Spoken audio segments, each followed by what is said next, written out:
सो रोगानुत्पादनीय अध्याय, रोग अनुत्पादनीय अध्याय. So what is rog? Rog means a disease. Rog matlab disease. Anutpadaniya means, utpadan means manufacturing or producing. Anutpadan means not manufacturing or not producing. So what are the things which we can follow in life which do not produce or which help us not to produce any diseases is what is mentioned or explained in this chapter. This chapter talks about various things, but importantly it talks about Vega. Now what are Vega? Let us see. Vague means the urge. Now what is an urge? Urge is something which you can control. Urge is something which your body tries to tell you, but you can control. So the concept of vague means, first there is a udiran. Udiran matlab ichha. Udiran matlab ichha. So for example, you get a sensation. You get a sensation of what? You get a sensation to defecate, stools pass करने के लिए, या you get a sensation to urinate, you get a sensation of hunger, you get a sensation of sleep. So that is udiran. Udiran means you get a sensation of something. Then there is pravrutti unmukh. Pravrutti unmukh means it is not only a sensation.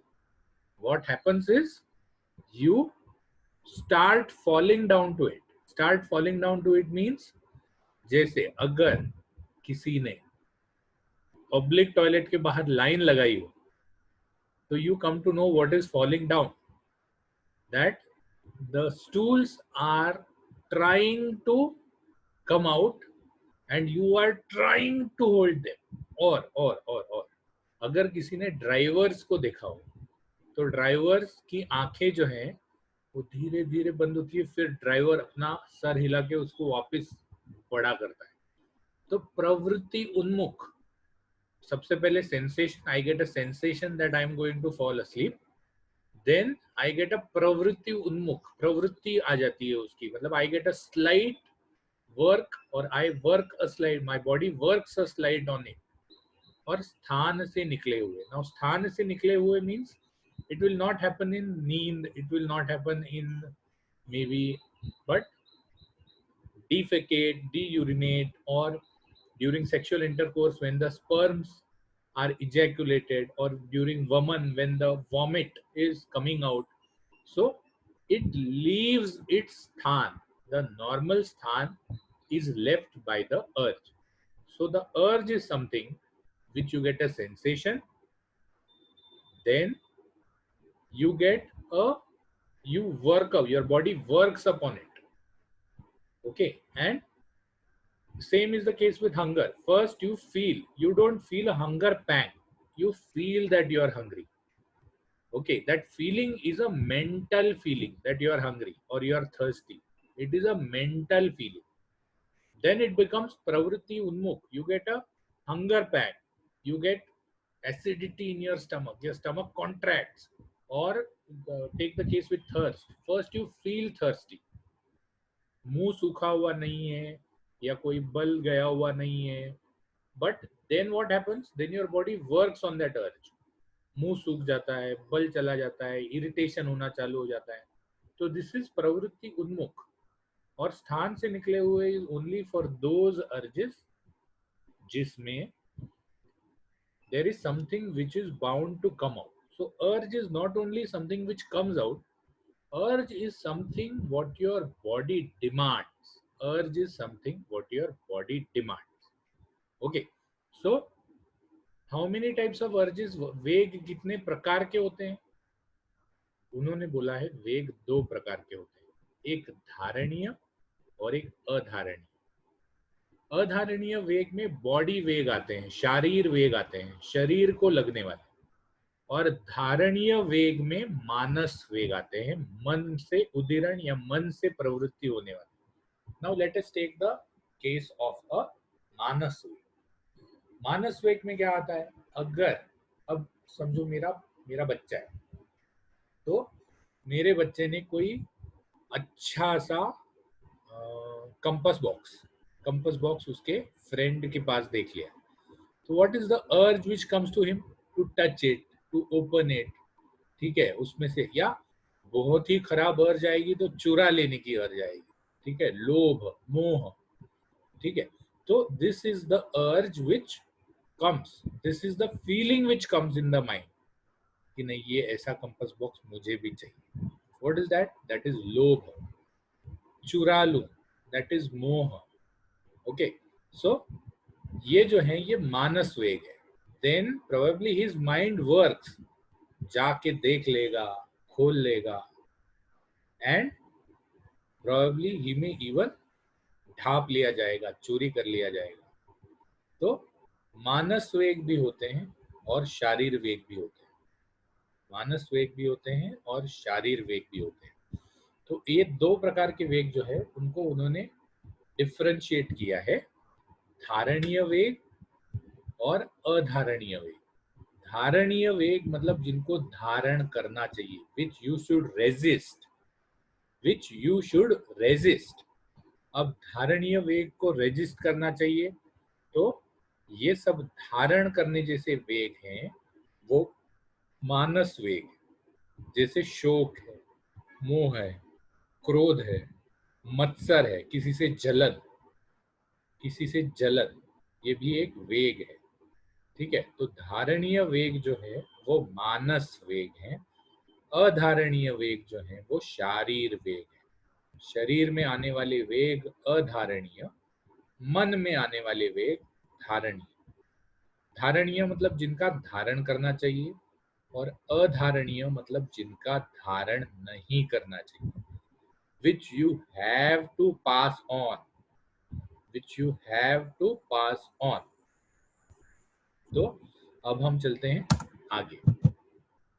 अधारणीय वेग उन्होंने 13 बताए हैं। There are 13 types of अधारणीय वेग जिनको धारण नहीं करना चाहिए।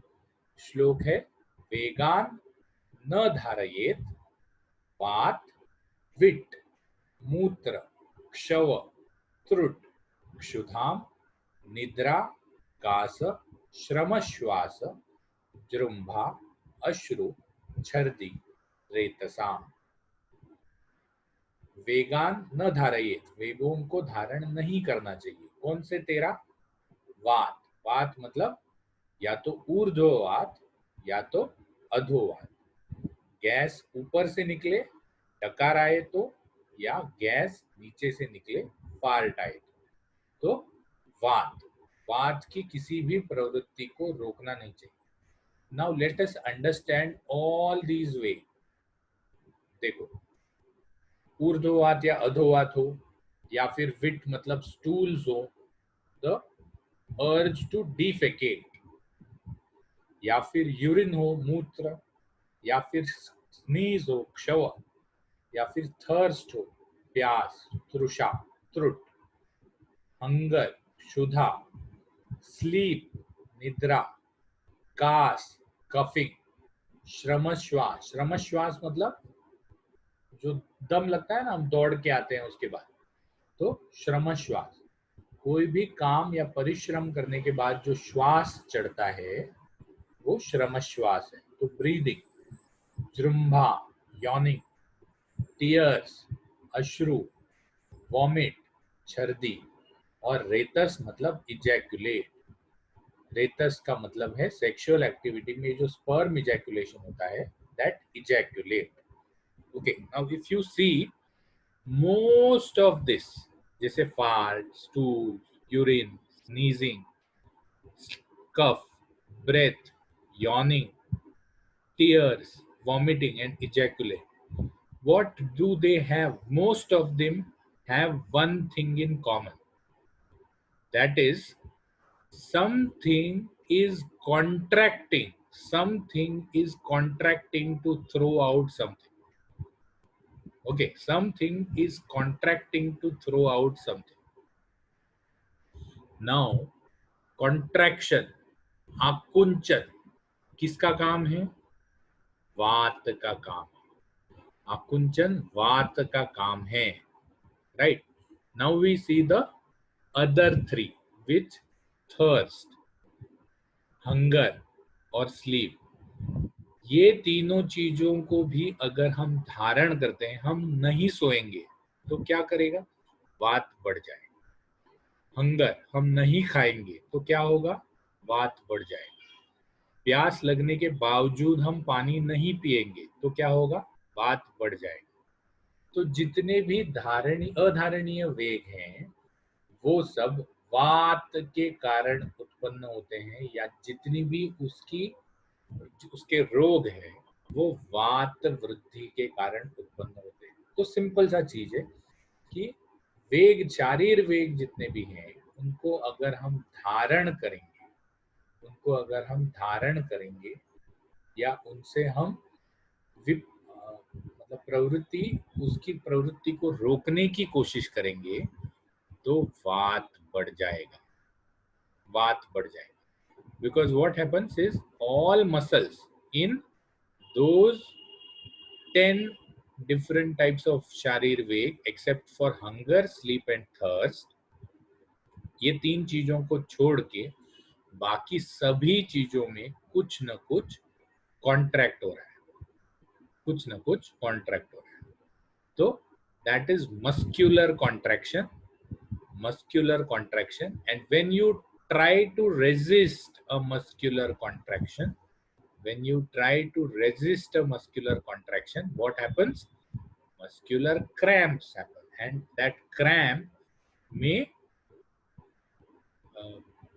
वो मसल का जो कार्य है, उस मसल का जो कार्य वो कम करने का कोशिश करेंगे। क्रैम्प में क्या हो जाता है, मसल्स में लैक्टिक एसिड डिपोजिशन होना चालू हो जाता है, तो मसल का जो कार्य है वो कम हो जाता है। इसीलिए तो हमको पिंडिकोदेष्टन या बहुत काम करने के बाद मसल्स दुखते हैं। क्यों दुखते हैं, because the muscles are not able to expand and contract properly. तो सभी वेग जो हैं ये वात वृद्धि के कारण हैं। तो अब हम इंडिविजुअल वेग को देखते हैं। Retention of urdhvavata and adhovata. ऊर्ध्ववात को अगर हम रिटेन करेंगे या उसका वेग को अवरोध करेंगे, मुझे डकार लेनी है, बहुत टाइम से डकार लेने की इच्छा हो रही है लेकिन मैं उसको दबा के रख रहा हूँ या मुंह को बंद करके रख रहा हूँ, या बहुत टाइम मुझे गैस पास करने की इच्छा हो रही है लेकिन मैं उसको पास करने नहीं दे रहा, क्यों, मुझे शर्म आती है। ठीक है, तो ऊर्ध्ववात को अगर हम रोकेंगे तो क्या क्या लक्षण होंगे। ऊर्ध्ववात किस वजह से आता है, ऊर्ध्ववात डायफ्राम के कॉन्ट्रैक्शन से आता है। The contraction in the diaphragm and the stomach will give you urdhvavata, sudden contraction.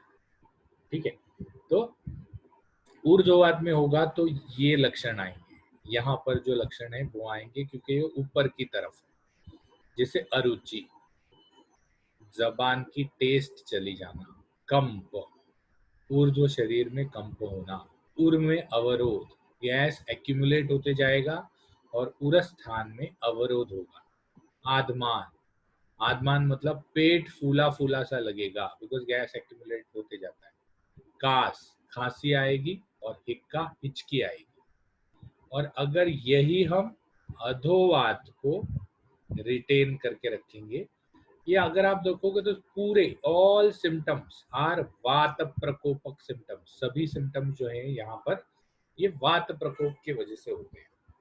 Similarly अधोवात को अगर हम रिटेन करके रखेंगे, अधोवात को हम पास नहीं होने देंगे, तो adhovata is what, adhovata is the contraction of the small intestine and the large intestine, the small intestine and the large intestine.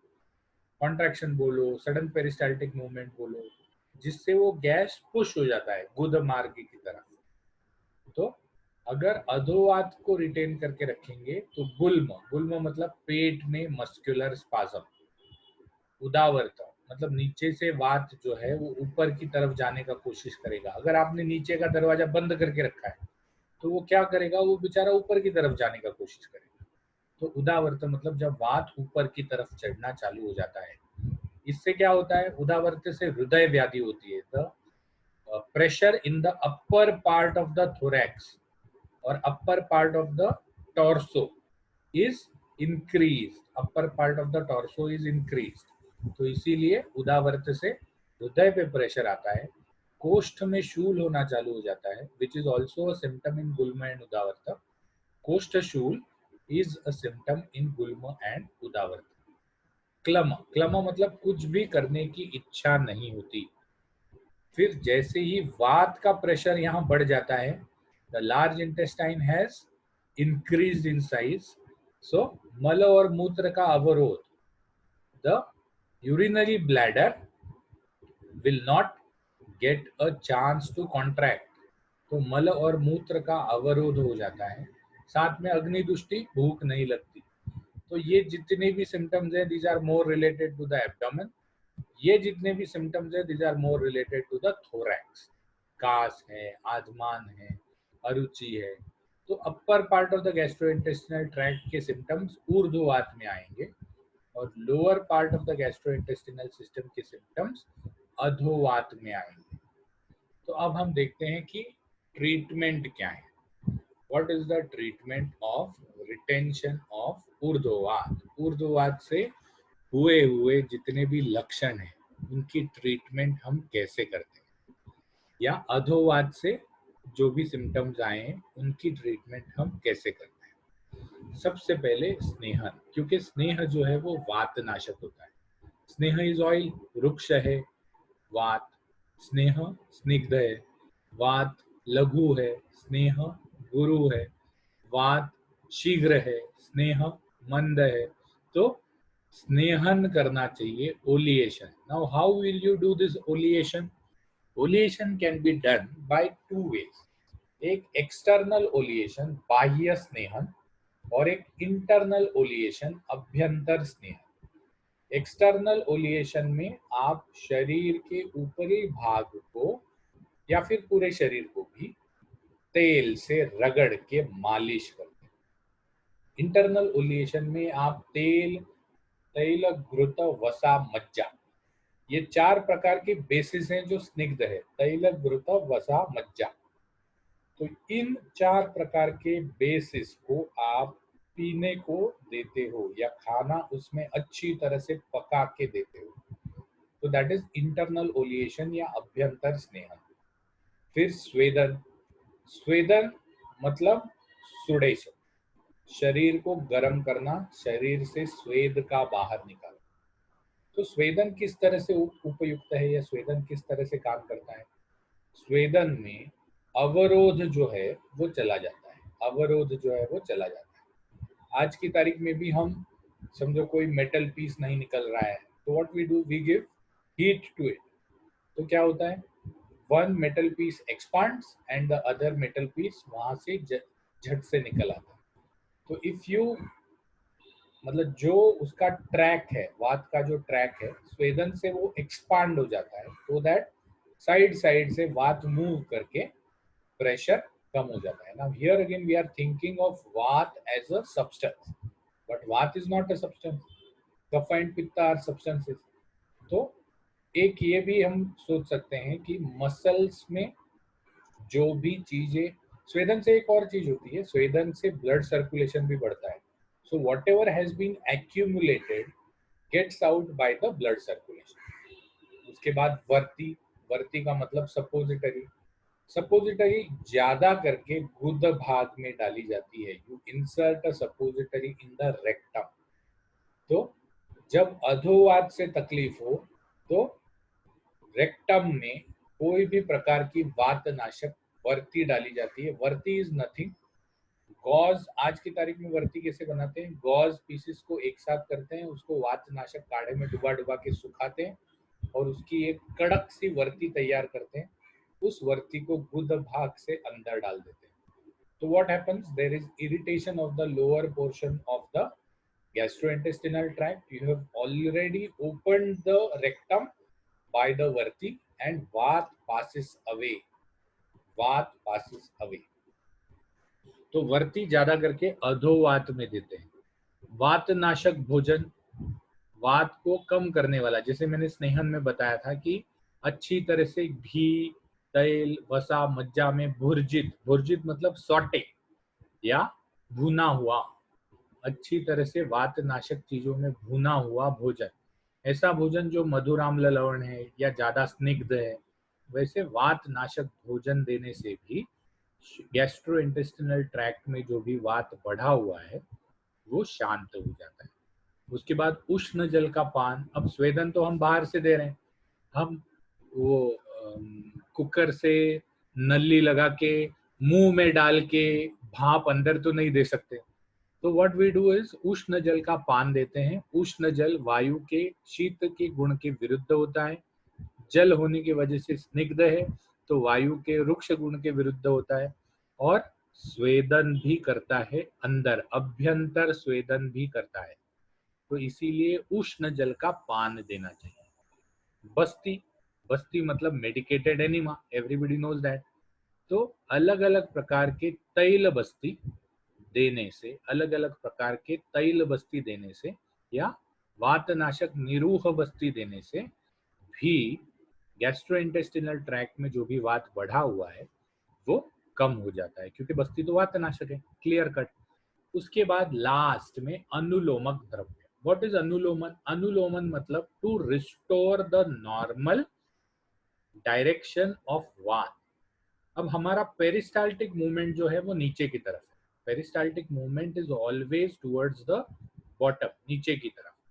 तो पेरिस्टाल्टिक मूवमेंट को रिस्टोर करने वाले द्रव्य जो हैं, जो पेरिस्टाल्सिस को हेल्प करेंगे, और जो ऊपर चढ़ी हुई वायु है जैसे उदावर्त में, या एक जगह पे फंसी हुई वायु जैसे गुल्म में, तो उस वायु को नीचे की तरफ ढकेल देंगे।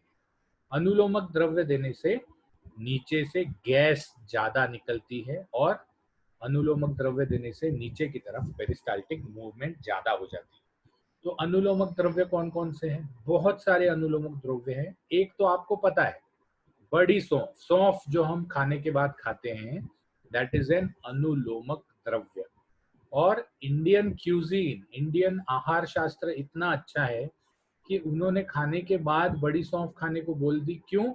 क्योंकि खाने का ठीक से अनुलोमन हो, कहीं जगह अटका नहीं रहे, इसीलिए अनुलोमक द्रव्य खाने के बाद खाने को बोला है। तो जब भी वात में, या तो ऊर्ध्ववात में या तो अधोवात में, कोई भी सिम्टम आए अवरोध से या वेग धारण से, तो आप अनुलोमक द्रव्य दे सकते हैं। ऊर्ध्ववात की उन्होंने जब स्पेशल ट्रीटमेंट बताई है, तो उन्होंने कहा कि हमने आगे हिक्का व्याधि में जो जो भी ट्रीटमेंट्स बताई हैं, जैसे हिंगवाष्टक चूर्ण है या लवण तेल है, तो हिक्का व्याधि में मैंने जो जो भी ट्रीटमेंट बताई है वो सब ट्रीटमेंट आप ऊर्ध्ववात में कर सकते हैं। ध्यान रखिए, ये सिर्फ ऊर्ध्ववात की चिकित्सा है, अधोवात की नहीं है, क्योंकि अधोवात नीचे की तरफ अटका हुआ होता है। अधोवात का रिटेंशन जब करते हैं या अधोवात का धारण करते हैं, तो वो नीचे की तरफ अटका होता है, ऊर्ध्ववात ऊपर की तरफ अटका हुआ होता है। तो हिक्का में भी वात ऊपर की तरफ ज्यादा आता है, तो हिक्का की ट्रीटमेंट ऊर्ध्ववात की ट्रीटमेंट को, या ऊर्ध्ववात की ट्रीटमेंट हिक्का की ट्रीटमेंट की सिमिलैरिटी उन्होंने यहाँ बताई। अब वात हो गया, उसके बाद चलते हैं विट। विट मतलब मल। So 60 participants, thank you so much. Retention of mala, I will not be taking any attendance. Retention of mala. मल मतलब जो रेक्टम, लोअर पर सिग्मोइडल कोलोन और रेक्टम में जो भी चीज जो त्याज्य है, जिसमें से सिर्फ पानी हमको एब्जॉर्ब करना है, तो ऐसी चीज को रोक के रखना, स्टूल्स को रोक के रखना, मल अवरोध या मल वेग का धारण कहा जाता है। इसके सिम्टम्स क्या क्या आते हैं देखो। पिंडिको द्वेष्टन मतलब क्रैम्प्स। अब क्रैम्प्स कहाँ आएंगे? अगर मैंने नीचे की तरफ वाले चीज को रोक के रखा है, तो मेरे क्रैम्प्स यहां से नीचे की तरफ आएंगे, ऊपर की तरफ क्रैम्प्स नहीं आएंगे। जो भी क्रैम्प्स आएंगे वो नीचे की तरफ आएंगे, बिलो द नेवल, नाभि के नीचे। तो नाभि के नीचे क्रैम्प्स आएंगे। कभी कभी ये क्रैम्प्स सख्ती में भी आते हैं, थाइज में भी आते हैं। ठीक है, मुझे याद है मैं एक बार लाइफ में एक ही बार हुआ था, मैं तिरुपति गया था और पब्लिक टॉयलेट के बाहर खड़ा था। बाप रे बाप, वो जो कंडीशन है वो, मतलब मल वेग का अवरोध करने के लिए I had headache, I had, मतलब मुझे ऐसा लग रहा था कि अभी I will not be able to hold, जोर जोर से चिल्ला रहा था, क्रैम्स आ रहे थे पेट में, बहुत ये करने का कोशिश कर रहा था, होल्ड करने का। तो मल वेग का अवरोध। अब यहाँ एक और चीज ध्यान रखने जैसी है कि ये जो वेग हैं इनके एक बार अवरोध करने से सब सिम्टम्स नहीं आएंगे, लेकिन अगर कंटिन्यूअस अवरोध कर रहे हैं आप उसका, तब आपको ये सब सिम्टम्स ज्यादा मात्रा में, एक बार हो गया तो ज्यादा नहीं आएगा, एक बार हो गया तो ज्यादा तकलीफ नहीं देगा, लेकिन अगर आप कंटिन्यूअसली अवरोध कर रहे हैं तब आपको ये सिम्टम्स रेगुलरली आना चालू हो जाएंगे। तो क्रैम्प्स मतलब पिंडिकोद्वेष्टन, प्रतिशाय और शिरशूल। अब लोग बोलते हैं, मतलब मेरे पास जो भी शिरशूल के पेशेंट आते हैं उनको कभी कभी मैं बस्ती रेकमेंड करता हूँ, तो वो बोलते हैं सर मेरे तो कॉन्स्टिपेशन, मतलब हेडेक, सर में तकलीफ है, आप गुद भाग से क्यों दवाई डाल रहे हो, मुझे खाने के लिए कुछ दे दो ना, नाक में कुछ डालो, सर पे लगाने के लिए कुछ दो। लेकिन वात का स्पेसिफिक, और रादर वात का भी नहीं, जब भी खाना कहीं ज्यादा देर तक पड़ा हुआ रहता है तो वो सड़ना चालू हो जाता है, सड़ने की वजह से जो भी टॉक्सिन्स है वो ब्लड स्ट्रीम में आ जाते हैं, and the first to get damage और the first to show symptoms is your head. मैंने अब तक देखा है कि हेडेक के पेशेंट को अगर मैं जुलाब का दवाई दूं तो उसका हेडेक चला जाता है, ठीक है, नॉट ऑल बट मोस्टली। तो प्रतिशाय और हेडेक दोनों वातज रोग हैं, ऊपर की तरफ आने वाले हैं। वात जब ऊपर की तरफ गति करता है तब, बट द मोर संयुक्तिक या more appropriate explanation of this is that जब खाना एक जगह पर ज्यादा रह के सड़ना चालू कर देता है तो that toxin removal is more necessary and which will help in headache and cold. यहाँ भी उदावर्त है और ऊर्ध्ववात में भी उदावर्त था। उदावर्त का सिंपल मीनिंग है कि वात अपने नॉर्मल जीआई ट्रैक्ट के डायरेक्शन को छोड़ के ऊपर की तरफ उठना चालू कर देता है, बहुत सारे डकार आते हैं, ऊपर की तरफ प्रेशर बढ़ जाता है, ऊपर की तरफ वेदना होना चालू हो जाती है, हिचकी आना चालू हो जाती है, दैट इज उदावर्त। परिकर्तिका, परिकर्तिका मतलब गुद भाग में, गुद भाग में काटने जैसी पीड़ा, जैसे किसी ने छुरी आपके गुद भाग में घुसा दी हो और काट रहा हो, तो दिस काटने जैसी पीड़ा इज बिकॉज ऑफ मल रिटेंशन। मल रिटेंशन, वात वहां बढ़ जाता है, मसल्स में क्रैम्प आना चालू हो जाता है और काटने जैसी पीड़ा होती है। उसके बाद अधोवात में जो धारण के लक्षण बताए हैं वो भी अधोवात के धारण के लक्षण मल के धारण में दिखते हैं, because the peristalsis is the same. Peristalsis अधोवात में भी है, पेरिस्टालसिस मल रिटेंशन में भी है। तो मल वेग को धारण करने से जो लक्षण आते हैं सिमिलर लक्षण, या फिर अधोवात वेग को धारण करने से जो लक्षण आते हैं सिमिलर लक्षण मल वेग के धारण से भी आते हैं। और हृदय व्यथा या हृदय की व्याधि। अब हृदय की व्याधि क्यों होती है, एक तो वात को ऊपर की तरफ प्रेशर बढ़ जाता है तो ऑटोमेटिकली डायफ्राम पर प्रेशर बढ़ जाता है, डायफ्राम के ऊपर स्टमक, उसके ऊपर हार्ट, तो ऊपर की तरफ प्रेशर बढ़ जाता है। दूसरा चीज ये है कि वेगस नर्व नाम की जो नर्व है which supplies to most of the digestive system also supplies to the heart, a part of the vagus nerve also supplies to the heart. तो वेगल स्टिमुलेशन की वजह से भी हार्ट में तकलीफ हो सकती है। एक और चीज ध्यान रखनी जैसी which we have seen, of course I have not seen any patient but there are references in ग्रंथ that अगर बस्ती गलत तरह से दी जाए तो हृदय में प्रॉब्लम होती है, that is again because of vagal stimulation। तो वेगस नर्व जो है which stimulates, और ये ऑटोनॉमिक नर्वस सिस्टम जो है that also autonomic nervous system मतलब which functions ऑटोमेटिक, आप हार्ट को कंट्रोल नहीं कर सकते। Similarly you can not control your peristalsis कि चलो इंटेस्टाइन का पेरिस्टालसिस अभी चालू हो जाना चाहिए, so that is not controllable, it is automatic। So all these automatic things are managed by a single nerve which is known as vagal nerve, there are some other nerves also। तो इसके stimulation से अगर मैं पाँव पे आपके table रख दूं, पाँव पे आपके टेबल रख दूं तो आवाज कहाँ से निकलेगी, मुंह से निकलेगी। आवाज तो आइडियली पाँव से निकलनी चाहिए, क्योंकि पाँव में टेबल रखा है, ठीक है। आंखें बंद हो जाएंगी, तो पाँव पे टेबल रखने के बावजूद आपका स्टिमुलेशन जो है वो ऊपर की तरफ आता है। सिमिलरली वेगस नर्व में यहाँ तकलीफ हो जाने की वजह से ऊपर की तरफ जहां भी वेगस नर्व सप्लाई करती है वहां पर सेल्फ स्टिमुलेशन आ सकता है। अब मल के, this is what I am showing. Suppository कैसे डालते हैं, दिस इज अ सपोजिटरी, ये सपोजिटरी है, आगे वाला डॉक्टर का टूटा हुआ उंगली का हिस्सा नहीं है ये। दिस इज अ सपोजिटरी, और इसको रेक्टम में ऐसे डालते हैं।